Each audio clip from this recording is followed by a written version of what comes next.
Good morning, podcast. Welcome to the first episode. Today I am joined by the awesome Sean Tucker, photographer, YouTuber, educator, whatever do you want to call yourself, Sean? Something like that. Like photography, filmmaking, suppose YouTube.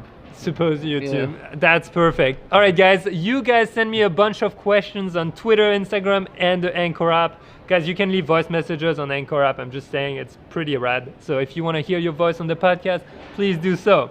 First question we've got was from Pratyush on Instagram. So he was saying how to take good photography when you're so busy with school and activity as a teenager. And I think, Sean, you might have an idea on that, but I want to extend it to anyone working. It's not just teenagers. I think we're all super busy. We might have a full-time job and we're like, I don't have the time to shoot.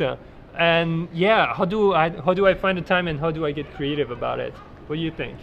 I think like for me, I have to be deliberate about it, and like anyone who says like I don't have time for something that they really care about probably needs to like reorganize their life a little bit. So I remember being a student. It's busy. You've got assignments to do. You've got, just lots you need to get done. Plus you're doing sport. Plus you're trying to get home on time if it's all that sort of stuff. Plus you might not have transport and all that as well. I know it's difficult, but I think anything you really care about, you can find 1 hour a week. You can, like, if you really care about it. And I think it's just trying to be deliberate and saying to people like I take an hour or 2 hours on my Saturday afternoon or Sunday morning or whatever, that I'm going to go out and shoot every week, just once a week.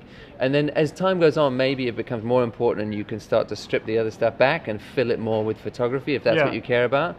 But just at least start and set like one little portion of time that you say, this is precious and I'm protecting this time and I'm going to do as little as I can do for now and then build on it as I go slowly. Got it. That's so cool, because that's why I wanted the podcast, guys. We can dive into those questions that we might not be diving on YouTube. And Sean, you've got a different approach where you want to set up time. And what I was going to say is, dude, you're a student, literally you have no excuse not to have a camera in your bag. Like literally no one in your company is going to be like, oh, you can't take photos. No, you're a student. You've got 100 million students around you who wants to be Insta famous. You can take photos of them. You can take photos of people in the school or when you go to work, when you're commuting. And it's the same whether you're working, whether you're a student. I think you should take those moments. And from my experience, it made it easier to just have the camera with me, or at least commit to having the camera or getting a good app for your phone to take photos. And be like, I'm gonna document today. I'm gonna document my transport to work. I'm gonna find a little subject, even if it's school. And I think it's something that you can do every day. So like document what you do. Like shoot your own life. You don't have to set up proper photography shoots. You can be practicing between classes when you walk between classes. And obviously, if you're into landscape, then you should definitely set up the weekends and stuff like that to do it. But if you love something, you're going to find time at the end of the day. All right, man. So get out there, go shoot. And remember, your phone is just as good as your camera. It is a camera after all. So then we've got Bell Bolly, at Bell Bolly on Instagram, who is asking how to deal with bad weather for motivation and gear protection. And Sean is in a beautiful country that never has rain, right? So, after the last 2 days of only rain. Exactly. No, so Sean, if you don't know Sean, he's living in London right now in the UK. And if you've never been to London, don't forget your umbrella, because that might be very handy. It's just always gray and rainy. I mean, I'd say that there's no weather where you can't get good photographs. It's just different photographs. So if I'm shooting on... Oh, that's good. Well, because like today where we are in Paris, it's beautiful here today. Like the sun's out and it's stunning. So normally on a day when the light is good like today, I shoot wider. So I'm on a 35mm lens and running around shooting wide because the light is nice in spaces. But if it's dark and cloudy and even rainy, I'm just shooting differently. So I'd usually shoot on my 55mm maybe, or even an 85mm, and shoot for details more because the light isn't the focus now, it's subject focus. So I just shoot slightly differently. And there's beautiful things about rainy days. Like shooting yesterday was nice because all the cobblestones were wet because of the rain. And instead of hiding in the hotel room, I went out for a little bit and shot reflections off the wet cobblestones and people walking past. It makes it more interesting. I don't think there's any light which isn't interesting, if you find a way to shoot it in an interesting way, you might just need to adjust your approach. So like I say, like beautiful days with nice light, 35, maybe shoot wide is my personal thing, and then on a day where it's dark and drizzly and rainy, use the wet, use the lights that people are turning on, and then shoot more for details on a longer focal length maybe. Yeah, that's good. And I want to say, if you're shooting in and it's been super rainy, go try to shoot at night. It gets magical. Like all the light reflects a ton more during nighttime than daytime on the wet cobblestones or streets, asphalt, whatever you want to call it. It's awesome. And considering gear protection, do you protect your gear when you shoot in the rain? What do you do? Yeah, I mean, I do now, because the cameras I've got aren't weather sealed. So like I've used plastic bags before, just a clear plastic bag. You can run into a supermarket and just grab like those clear plastic sandwich bags. Oh yeah. You can literally just put that over and pull it tight against the front of the lens, so it's still making it through. It might affect your thing, or you can just cut a hole in the front and just pull it, just the lens through the very edge. And you tape the plastic around. Exactly, and then your lens is still free and exposed. There's nothing in front of it, but the camera itself is covered in plastic. Got it. Or you can get a proper weatherproofing, like a little, you know, not a waterproof housing, but like those bags with the proper piece of glass at the front that you can push the lens in. Guys, if you've never watched my video on underwater photography I did in Indonesia, you can watch it. I show you one of those soft bags that I use. I don't shoot surf with it, I do, but it's very risky. If you don't care about your gear, do it. But yeah, you could use that and literally go and have the cars like splash your camera, which could make like really nice effect at night. I was just thinking. So protect your, use anything you can. And also another trick, because I don't always carry around plastic bags, I always have a scarf in my bag, a long scarf, because you can use it for absolutely anything. It can be a towel, you can sleep with it, it can be a curtain, it can be a pillow, it can also be a rain cover for your camera until it's drenched. So it gives you a few minutes or hours, depending on how hard, I can't speak anymore, how hard it rains. Like, I think the other thing is a wrist strap or a shoulder or a neck strap is good on a camera. Like, they're so cheap to buy, and just to have something that helps you not drop something as well is such a good investment. Like my little wrist strap was like £7 on Amazon, but like I don't ever just hold a camera without a wrist strap on. It also means when you're running around a city that you're not sure about safety, it means no one's going to grab your camera and run off. True. Just like something that connects you to your camera. If something drops, you've got a line of safety, really helps you protect it as well. Yeah, that's true. I use it for B-rolls, that's why I have the long strap. Otherwise I would have the hand one like you have. It's so practical. Next question was from myself, Pierre Lambert. Awesome, thank you for asking that question. How do you motivate yourself to go out and shoot? And guys, this question is not from me actually, it's from all of you, because all of you, a lot of you have been asking throughout the videos in the comments, how do you stay motivated to shoot? Or maybe you notice, people will comment on our videos, dude, you motivated me to go out and shoot. And I'm just wondering, do you have a hack, Sean, whenever you're not feeling like shooting, but you're happy after you shot, but you don't want to get out there? How do you?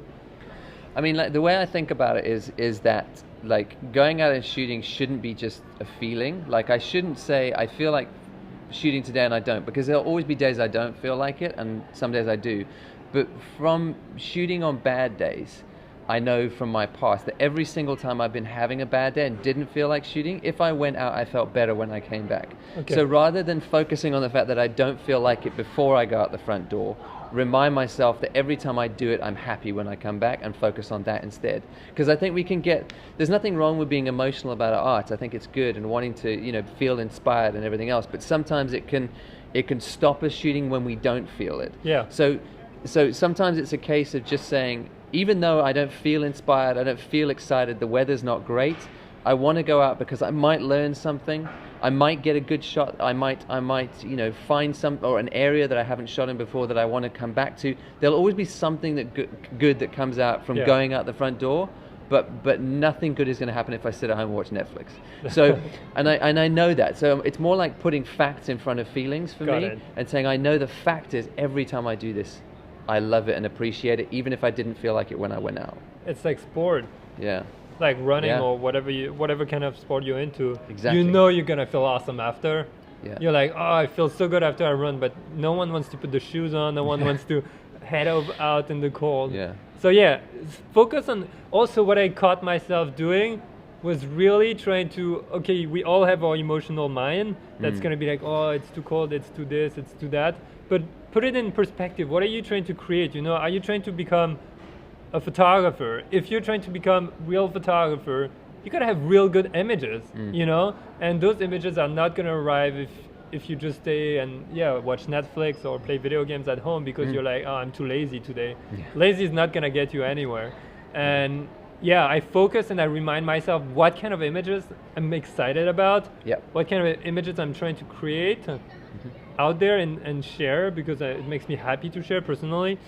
And then it makes it easier. You know, I'm like, oh damn, I really want to get that adventure shot on that mountain. And I know I have to wake up for sunrise. It's terrible. No one's like it. You know, it's gonna be dark when I head out, but it's gonna get the shot. So another practical thing is, like, on my coffee table at home, I've got photography books. And I sometimes, if I'm not feeling it, but I'm thinking I should go, but I don't feel like it, I'll start flipping through photography books.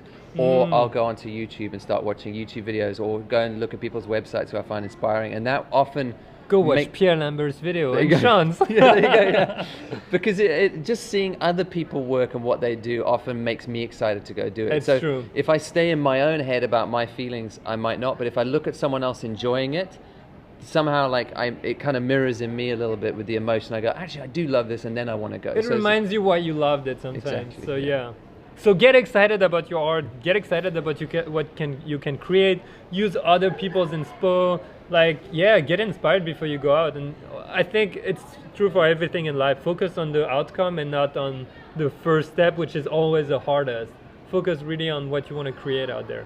So guys, we're gonna wrap it up. As I told you, those are gonna be super short episodes that you can watch while you're cooking, when you're working out, when you're going for a shoot, or when you're walking your dog, whatever you're doing, join in on the episodes.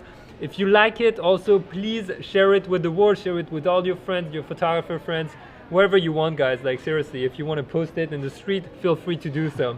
And I want to thank Sean for answering those questions with me. Sean, it's been a huge pleasure. Thank you. Thanks a lot. Cool. Did you hear the handshake, guys? You just slapped.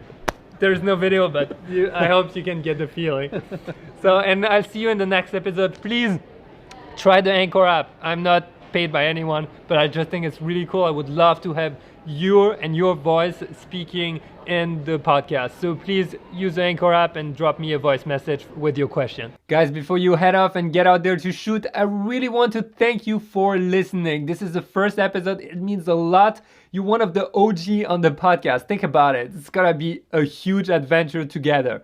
Sean, thank you so much for being on the podcast. Guys, if you don't know Sean, please go check out his YouTube channel, his Instagram. He's got awesome photography tips. He talks a lot about the philosophy behind it. And on Instagram, he's got sick street photography, playing with shadows and light. It's beautiful. So it's at Sean Tuck on Instagram, Tuck, and at Sean Tucker, Tucker on YouTube. Links are also available in the description of that episode. With that being said, guys, I will see you in the next episode. Don't forget, if you can, share it with at least one person you think will enjoy it. That would mean a lot. See you guys in the next episode. Bye.